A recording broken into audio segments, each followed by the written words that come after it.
மதிமுக கூட்டணியில இருந்து வெளியே இருக்க வைகோ ஒரு குற்றச்சாட்டு வச்சிருக்காரு. என்னன்னு? உதயசூரியன் சின்னத்துல அவங்கள நிக்கிறதுக்கு வந்து கட்டாயப்படுத்தினாங்கன்னு. நீங்களும் உதயசூரியன் சின்னத்துல நின்றீங்க, உங்களை வந்து கட்டாயப்படுத்தினாங்களா?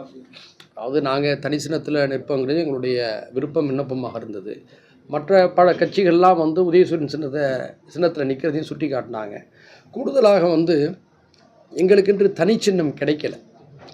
தனிச்சின்னம் இருந்திருந்தால் நாங்கள் வலியுறுத்தி அதை பெற்றிருந்திருப்போம். தனிச்சின்னம் இல்லாத நிலையில் சுயேட்சை சின்னம் தான் கிடைக்கும். அது எப்போ கிடைக்கும்? தேர்தலுக்கு 11 நாட்களுக்கு முன்பாக தான் கிடைக்கும். இப்படிப்பட்ட ஒரு சூழலில் அந்த சின்னத்தை வாங்கி உடனடியாக வெற்றி பெற முடியுமாங்கிற ஒரு சங்கடங்கள் எங்களுக்குள்ளே இருந்ததுனால எங்கள் கட்சியுடைய தலைமை நிர்வாக குழு இந்த சூழலை கருத்தில் கொண்டு உதயசூரியன்லேயே நிற்போம் அப்படின்னு சொல்லி நாங்கள் முடிவு பண்ணோம்.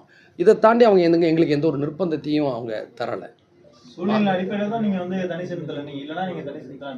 யாரு எங்களுக்கு தனிச்சின்னம் இருந்திருந்தா நாங்கள் தடுக்கல நின்றுருப்போம். எங்களுக்கு தனிச்சின்னம் இல்லைங்கும் போது யதார்த்தத்தை உணரணும்ல.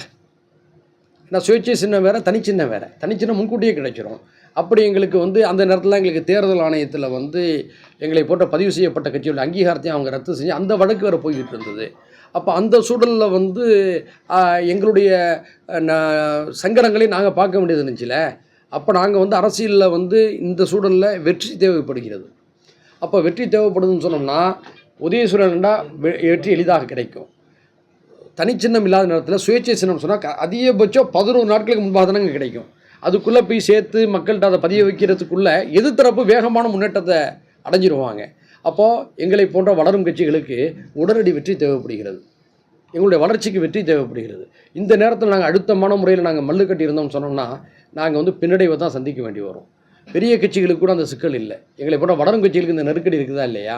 இப்போ அதனால் நான் வந்து அவங்க உதயசூரியன் சொல்லும்போது சரியாக எங்களுக்கு பட்டுச்சு, நாங்கள் ஏற்றுக்கொண்டோம். அதை நாங்கள் தவறுன்னு சொல்லலையே. 2.92 கோடிக்கும் அதிகமான மக்களின் உள்ளங்களை வென்ற தந்தி டிவியின் டிஜிட்டல் தளங்கள், 1.31 கோடி யூடியூப் சப்ஸ்கிரைபர்ஸ், 48 லட்சம் ஃபேஸ்புக் ஃபாலோயர்ஸ், 33 லட்சம் இன்ஸ்டாகிராம் ஃபாலோயர்ஸ், 23 லட்சம் எக்ஸ் ஃபாலோயர்ஸ், 11 லட்சம் தந்தி ஆப் டவுன்லோட்ஸ், 30 லட்சம் வெப்சைட் மந்த்லி ஆக்டிவ் யூசர்ஸ், 16 லட்சம் வாட்ஸ்அப் ஃபாலோயர்ஸ். அசுரபலம் கொண்ட எங்கள் டிஜிட்டல் கரங்களில் உங்கள் விளம்பரங்களை சேர்க்க வாட்ஸ்அப் பண்ணுங்க 8939888378. Email advttv@dttv.in.